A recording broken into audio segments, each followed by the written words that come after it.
అభివృద్ధి చేయాలన్న ఆలోచన చేసి ఇక్కడ ఒక ఫంక్షన్ హాల్ని కూడా నిర్మించడం జరిగింది. అయినా ఈ కార్యక్రమం వివిధ కారణాల చేత ఎప్పటికప్పుడు వాయిదా పడుతూనే ఉంటే ఒకరోజు సుందర వరదాచార్యులు దామోదర రాజ నరసింహ గారికి నేను వివరిస్తున్నా. సుందర వరదాచార్యులు అంటే ఈ దేశంలోనే భారతదేశంలో గర్వించదగ్గ ఆగమ శాస్త్ర సలహాదారులు.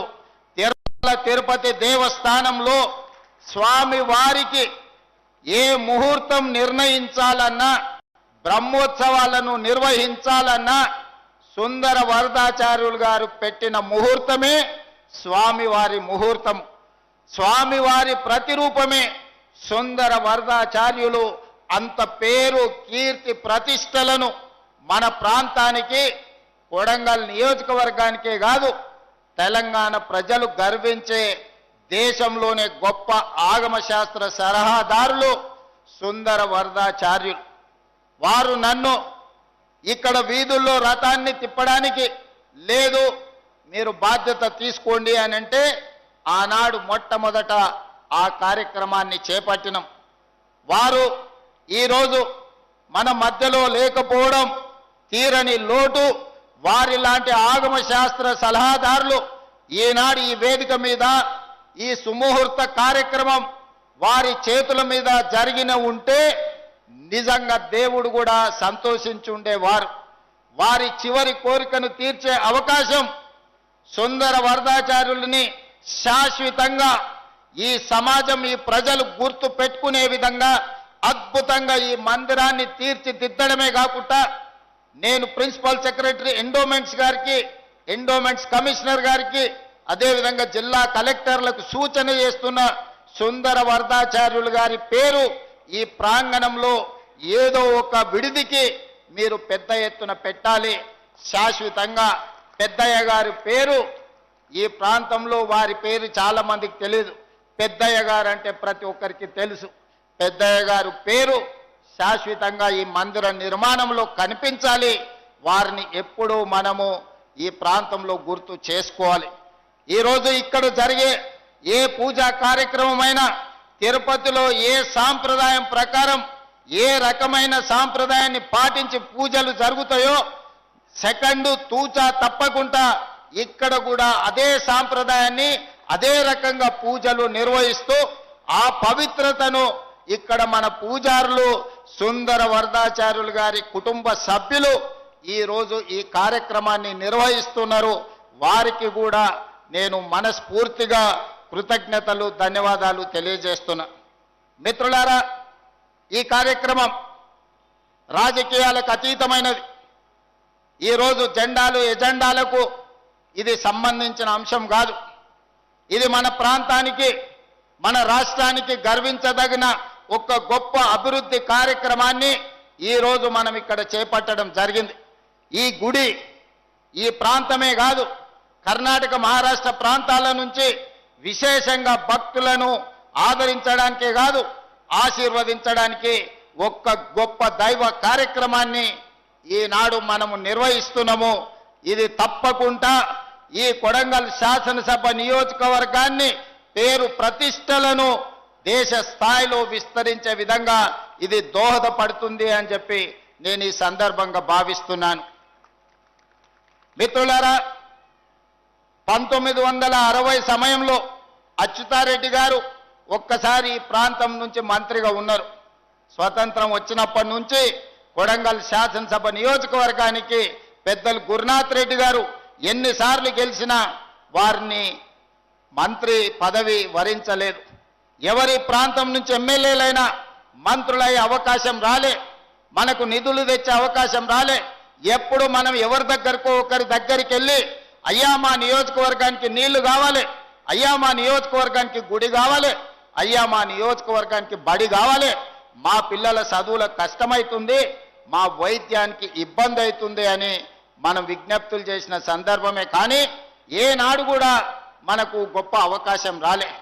ఈనాడు 2009లో మొట్టమొదటిసారి మీరు ఆశీర్వదించి ఆనాడు 7,500 ఓట్లతోని ఎమ్మెల్యేగా గెలిపిస్తే 2014 వరకు గ్రామాలకు రోడ్లు, తాగునీరు, అదే విధంగా కాలిపోతున్న ట్రాన్స్ఫార్మర్లు, పేలిపోతున్న మోటార్లను మనం ఈ రోజు అద్భుతంగా నాడు చేసుకుంటే 2014లో మళ్ళీ 15,000 ఓట్లతోని రెండవసారి ఎమ్మెల్యేగా గెలవడం జరిగింది. 2018లో అనుకోని విధంగా కొడంగల్లో ఓడిపోతే మీరందరూ మళ్ళీ మల్కాజ్గిరి పార్లమెంటు నిలబడ్డప్పుడు ఊర్లలో నుంచి సత్తి కట్టుకొని తోబా ఖర్చులు మీరే జేబులో పెట్టుకొని రూపాయి ఆశించకుండా వేలాది మంది ఇక్కడి నుంచి మల్కాజ్గిరి పార్లమెంట్ నియోజకవర్గంలో కార్యకర్తలు కష్టపడి మల్కాజ్గిరిలో పార్లమెంటు సభ్యుడిగా గెలవడానికి మీరందరూ కష్టపడి గెలిపించారు. పార్లమెంటు సభ్యుడిగా గెలిచిన నాకు పిసిసి అధ్యక్షుడిగా తెలంగాణ రాష్ట్ర ఎన్నికలు నిర్వహించే బాధ్యత చిన్న వయసులోనే అవకాశం వచ్చింది. ఆ అవకాశం తెలంగాణ రాష్ట్ర ప్రజలు ఆశీర్వదిస్తే ఈనాడు తెలంగాణ రాష్ట్రానికి ముఖ్యమంత్రి అయి ఈ రోజు మీ ముందల నిలబడ్డాడు. మీ బిడ్డ, కొడంగల్ బిడ్డ ఈనాడు ప్రయోజకుడై తెలంగాణ రాష్ట్రానికి నాయకత్వం వహించి అత్యంత అనుభవజ్ఞులైన దామోదర్ రాజనరసింహ గారి నుంచి మొదలు పెడితే ఉద్దండులు ఎంతో మంది మంత్రివర్గంలో ఈ రోజు సభ్యులుగా ఉన్నారు. వాళ్ళందరి సహకారంతో ఈ రోజు రాష్ట్రాన్ని ముందుకు నడిపించుకుంటూ ప్రతి సమస్యని పరిష్కరించుకుంటూ ప్రతి పేదవాడికి న్యాయం చెయ్యాలన్న ఆలోచనతోని పేదల సంక్షేమం, తెలంగాణ రాష్ట్ర అభివృద్ధికి రోజుకు 18 గంటలు పనిచేస్తూనే ఉన్నాం.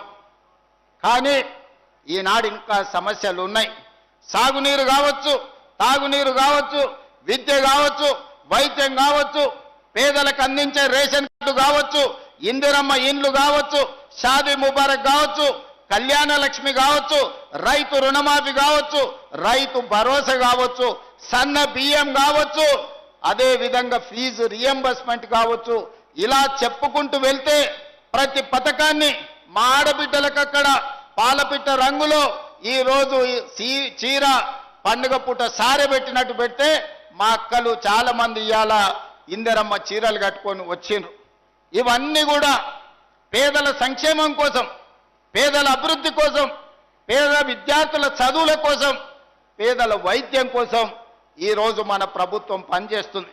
ఒకప్పుడు బడికి పోవాలంటే కొడంగల్లోళ్ళు తాండూరు పోయేది, బొమ్మరాజ్పేటోళ్ళు పరిగి పోయేది, మద్దూరోళ్ళు నారాయణపేట పోయేది, దౌలతాబాద్ వాళ్ళు ఓసారి పోతే పరిగి లేకపోతే తాండూరు పోయేది, కోజికోళ్ళేమో మహబూబ్నగర్ పోయేది. పిల్లల చదువు అంటే మన వాళ్ళు మహబూబ్నగరో, నారాయణపేటో, లేకపోతే పరిగో, తాండూరు, ఏది కాకపోతే పట్నం వలసపోయేది. మా లంబాడి సోదరులు లేకపోతే పూణే, బొంబాయి వలసపోయి అక్కడ చదువుకున్నారు. చదువుకోవడానికి బడి లేదు మనకు. ఆనాడు పూజలు చేసుకోవడానికి గుడి సరైన వసతులు లేవు. సాగునీరు సంగతి మనకెన్నడూ ఆలోచన కూడా రాలే. తెలంగాణలోనే ఎత్తైన ప్రాంతం చంద్రవంచ దగ్గర 624 FRL లెవెల్ ఉన్నది. తెలంగాణలో హైయెస్ట్ ప్రాంతం లక్ష్మీదేవిపల్లి తర్వాత కొడంగల్ ప్రాంతంలోనే ఎత్తైన ప్రాంతం. ఈ ప్రాంతానికి నీళ్లు వచ్చే అవకాశం లేదు. కృష్ణానది జలాలు మన పక్కన పోతున్నా మన కొడంగల్కు నీళ్లు వచ్చినా నీళ్లు తెచ్చిన ఆలోచననే లేదు. అయితే కందులు వండించుకోవాలి, లేకపోతే మా పేదోళ్ళు కల్తీ కళ్ళు దాగి బతకాలి. ఈ రెండు తప్ప మాకు ఇంకోటి తెలియని పరిస్థితి కొడంగల్లో. ఒడ్లు పండించేది కానీ సన్న బియ్యం తినలేని పరిస్థితులు. బండకప్పు ఇండ్లు, ఇందిరమ్మ ఇండ్లు ఇచ్చినా అమాయకత్వంతో బండకప్పులు కప్పుకున్న ఇండ్లే ఈరోజు గ్రామాలలో కనిపించేది.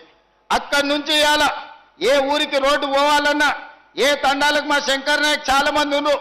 తండాలకు పోవాలంటే మా దేశ నాయకుని తండాలకు పోవాలంటే బండి మీద, అంటే బండి మీద ఏడో సార్ దిగి నడుచుకుంటూ వాళ్ళు మనకు రోడ్లు ఎక్కడి సార్ అనేటోళ్ళు. ఆనాడు ఆ పరిస్థితి. ఇవాళ బొమ్మరాజ్పేటలో దాదాపుగా 70 చిన్న చిన్న తాండాలు ఉంటే ప్రతి తాండాకి రోజు రోడ్డు వేసుకునే పరిస్థితి వచ్చింది. ప్రతి గ్రామ పంచాయతీకి రోడ్డు వేసుకునే పరిస్థితి వచ్చింది. ఇవాళ కోస్గిలో కానీ ఎక్కడికి వెళ్ళినా ఆయల్లో సగం దూరం దిగి నడుచుకుంటూ పోయేది ఎన్నికల ప్రచారం అంటే. మరి ఇవాళ పరిస్థితుల్లో మార్పు వచ్చిందా లేదా? మా సర్పంచ్ సాబులు అందరు, లీడర్లు అందరు నా ఎదురుగా వేదిక ముందు వాళ్ళు ఉన్నారు. వాళ్ళ కష్టంతోనే ఇవాళ నేను ఈడున్నా. వేదిక మీద జాగ సరిపోక మిమ్మల్ని కింద కూర్చోబెట్టారు తప్ప మీ కష్టాన్ని, మీ శ్రమను తక్కువ చేసి చూసే సమస్యనే లేదు. మీరందరూ ఆడ సుధాకర్ ఉన్నా, లేకపోతే శ్రీశైలం ఉన్నాడు, చాలా మంది ఆడ ముందళ్ళు ఉన్నారు, సాగర్ ఉన్నారు, అందరు ఉన్నారు. మీరందరు కష్టపడితేనే ఇవాళ మనం ఈ స్థాయికి వచ్చినాం. రాష్ట్ర స్థాయిలో ఈరోజు కొడంగల్కు పెద్ద కూర్చేసి పెద్ద పెద్దోళ్ళు మనల్ని కూసబెట్టిండ్రు. మరి ఇవాళ మిత్రులారా మీరు ఆలోచన చేయండి, మనకి ఇంకా పనులు కావాలి. మా దామోదరానికి విజ్ఞప్తి, జిల్లా ఇన్ఛార్జ్ మంత్రి పెద్ద మనసు ఉన్నోడు, అవగాహన ఉన్నోడు, అందుకే జిల్లా ఇన్ఛార్జ్ మంత్రిగా దామన్నను మనం తెచ్చుకున్నాం. మా మక్తల్ నారాయణపేట కొడంగల్ ప్రాజెక్టును పూర్తి చేస్తే మా శ్రీహరి నియోజకవర్గం, మా నారాయణపేట, మా కొడంగల్కు ఇవాళ కృష్ణానది జలాలు రావాలి. ఏడాదిన్నర తిరిగే లోపల మీరు ఎట్టి పరిస్థితుల పనులను పూర్తి చేసి కృష్ణానది జలాలు కొడంగల్ భూములు తడవాలి. మీరు స్వయంగా ప్రతి నెల సమీక్ష చెయ్యాలి. భూసేకరణ మొత్తం చేసినాం, అనుమతులు అన్ని తెచ్చినాం, ఇక పనులు ముందుకు పోవాలి. భూసేకరణ సమయంలో చాలా రకాల సమస్యలు సృష్టించారు.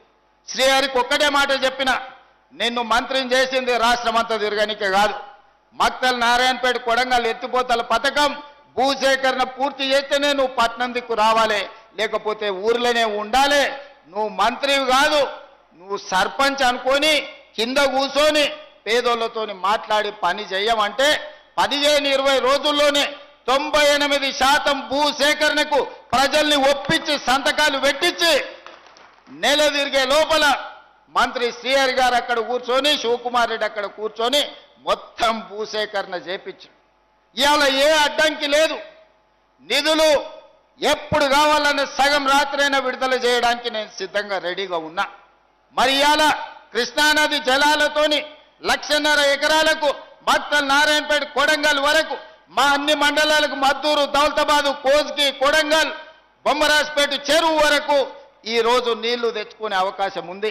మా సర్పంచులు కానీ మా స్థానిక నాయకత్వానికి నా విజ్ఞప్తి ఒక్కటే, పనులు ఎంబడివాడి శ్రీహరి గారిని, దామోదర్ అన్న నువ్వు నిద్రపోనీయకండి.